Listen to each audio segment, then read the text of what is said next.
Today, we are visiting a land of magic and mystery, where tens of thousands come every year to admire with awe and wonder the puzzling stone creations that defy conventional explanations. It is a place where we can see 3 different cultures that left their cryptic vestiges all over the land. This is Sacsayhuaman, the colossal fortress in the sky. This will be part 4 of our Cusco Chincana series, and today we will look at Chincana Chico and Chincana Grande as they are central to the fabled Inca tunnel story. We are here today as this is where archaeologists are currently doing excavations to find these tunnel systems. And they have mainly found them in areas with mother culture rock formations, also called Hanan Pacha or heaven above monoliths here in Peru. Though the purpose of this video isn't to get into historical narratives and eyewitness accounts of these ancient tunnel systems, if you are interested in these stories, I have left links to websites that have documented these historical accounts and legends. You can find them in my description below. In this video, I will focus more on the physical sites themselves and what they do and do not tell us.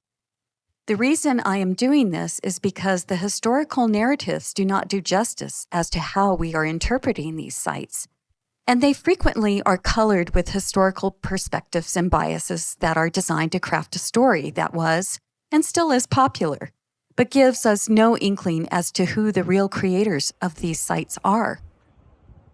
Here, I would like to say that I don't claim to know who built them, but I would like to explore this subject without being eclipsed with a highly improbable mainstream theory that says that the Incas, or in some cases the Quilque who preceded the Inca, built all of these constructions.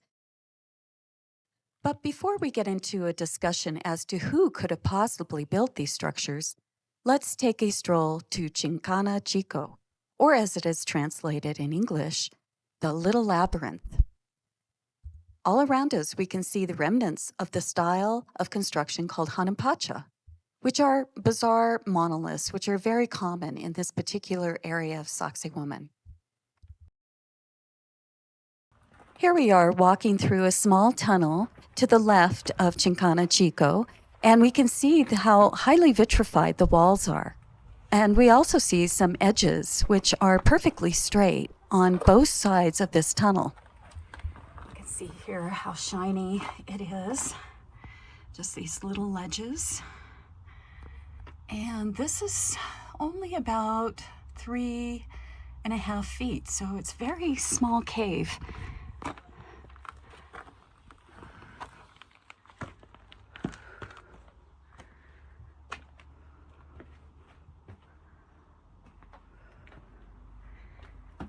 And down here is a grotto, which some people are using as a toilet. So we're not going to go in there.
It almost looks like a face right in the middle.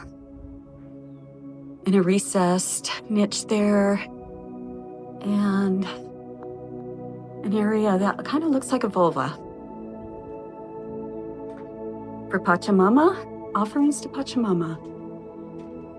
Okay, we're gonna go through the cave now.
Here we are at a little antechamber. So we don't know what kind of rites were happening right here. It's possible that this was for initiation chamber, and there were priests here, and one would have to go through the tunnel as part of the initiation. You have to go through the underworld, and then you come out to the east side, and you see Venus rising to the east.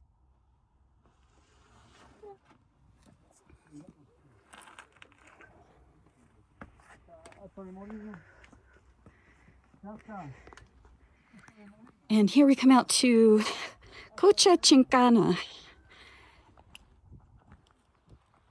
And many people think this was an aqueduct, but there are 3 vertical tunnels right in the center here that go deep down, I believe like 30 meters. So seems kind of unlikely that this was an aqueduct at one time if you have 3 vertical tunnels.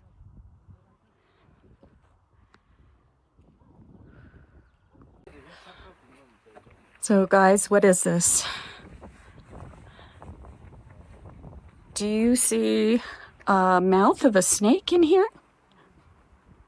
As the lead archaeologist here at Sacsayhuaman, who is excavating these Chincanas, this is what he says about this. Anyways, it's just an interesting interpretation.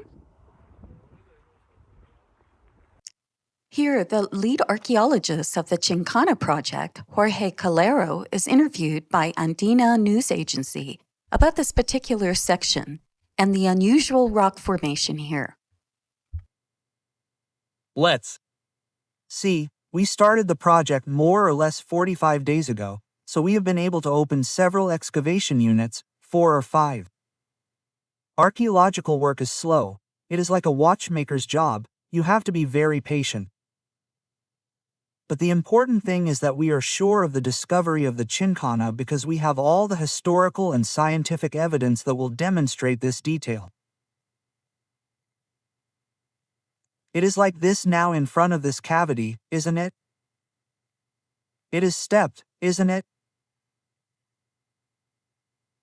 And the most interesting thing about this is the following. We have this stone, I don't know if you can see it, the shape of a snake's head. The document from the 10th century, right? Basically, Marua indicates the following. It indicates that, the Inca had built for love a temple that had a diabolical shape, since it was the head of a snake with its mouth open. So, let's see the evidence. This is the head of the snake and how they made it fall from up here, right? It was on top, right? And how it fell and it has ruined the profile of the rock. Likewise, it has been indicated several times that the Chincana was dynamited. We have the evidence of the explosion process here. Who dynamited it? We suspect that it was General San Roman in 18,412. And why do we say it is San Roman? Because Squire in 1867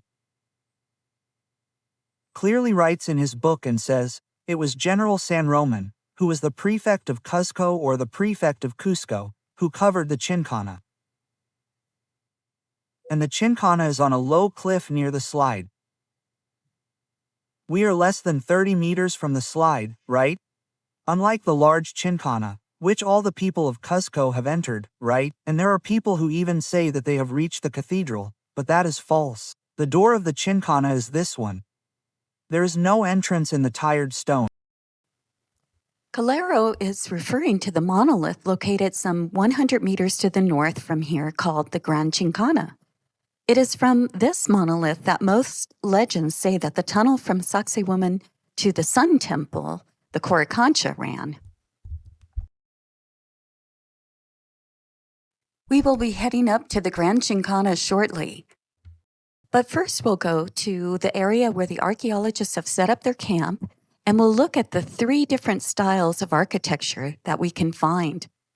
Here we can see examples of Hanan Pacha, megalithic style, and the Inca walls in the back.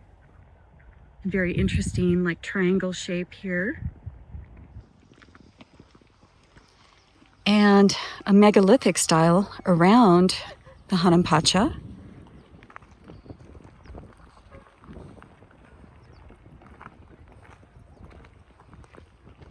And behind we can see some Inca wall. So you can definitely see the construction methods are very different from what we're finding here in this spot. As we head to the area of the Grand Chinkana, we have to pass by an area called Qoricancha, which has a natural spring and many strange Hanan Pacha forms.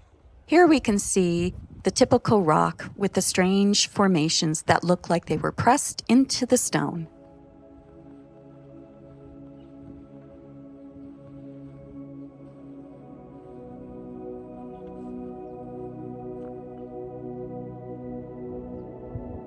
We also find here a megalithic stone that also has impressions where it looks like other stones were once pushed into a matrix. Here we arrive to the site, the Grand Chinkana, and we'll explore where they thought that the cave that was running from Sacsayhuaman to the Qoricancha is. Though, according to Jorge Calero, this is not the spot, but there's obviously something down below.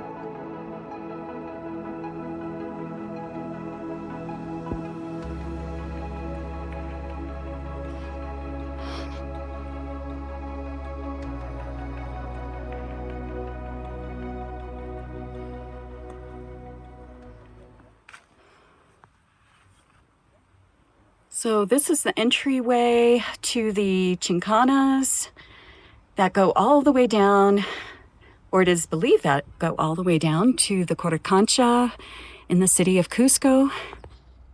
But that has not been confirmed. But archaeologists are doing digs right now to see if they can actually find the tunnels going straight to the Qoricancha. But anyways, it is believed that this is one of the entryways. And as we go on the top of the Grand Chinkana, we are introduced to a strange Dr. Seussian world.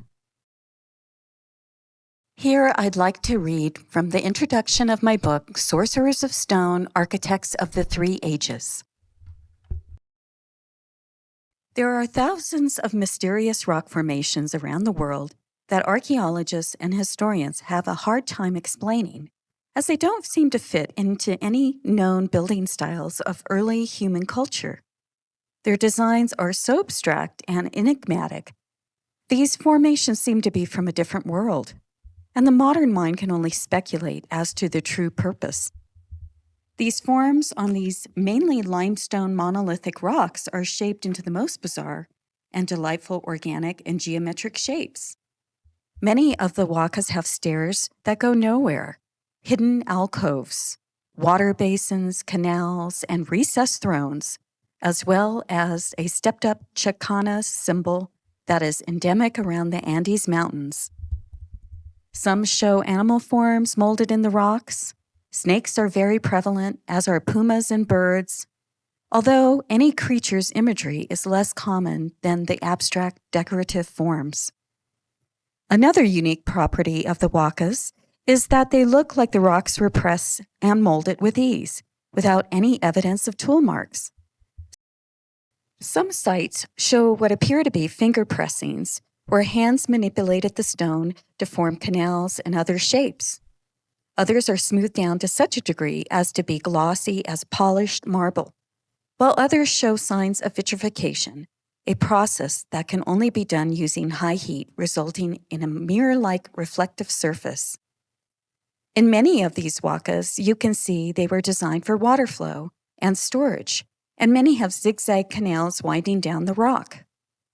Almost all are built on or near tributaries and rivers, which may add to the site an energetic, vitalizing life force called kamai in Quechua. We also have evidence that these sites were revered as sacred by the later cultures that discovered them, so much so that they built protective walls and buildings around, near, or on top of them in their own respective styles.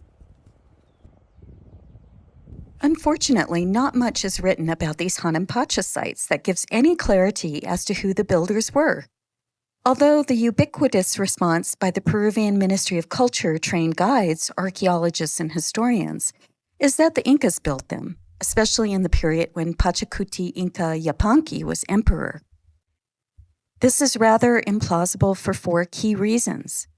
First, these sites are unlike any known Inca buildings in style or function. Second, most of these huacas are metamorphosed limestone, which is extremely hard to shape. And since the tools the Incas had were either made from bronze or copper or pounding stones, it seems very unlikely that they could have pulled off the precision work seen in these huacas. Third, the quantity of huacas found around the area is enormous. There is an estimated count of 328 huacas just in the Cusco area alone, and countless others throughout Peru, Bolivia, and Chile. Just where did Pachacuti and his son Tupac and grandson Huascar find the time in their short-lived empire, just 94 years, to create so many huacas? Especially since they were in warfare much of the time, not to mention maintaining a large empire. And fourth, and even more intriguing, is that very similar rock formations are found in other parts of the world. But we'll get into that in another episode in the future. But for now, let's just say these are very strange rock formations, and they are probably not created by the Inca or Quilque.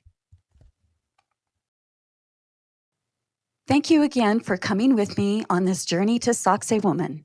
I hope you enjoyed this episode, and if you did, please like and subscribe. Happy travels and blessings all.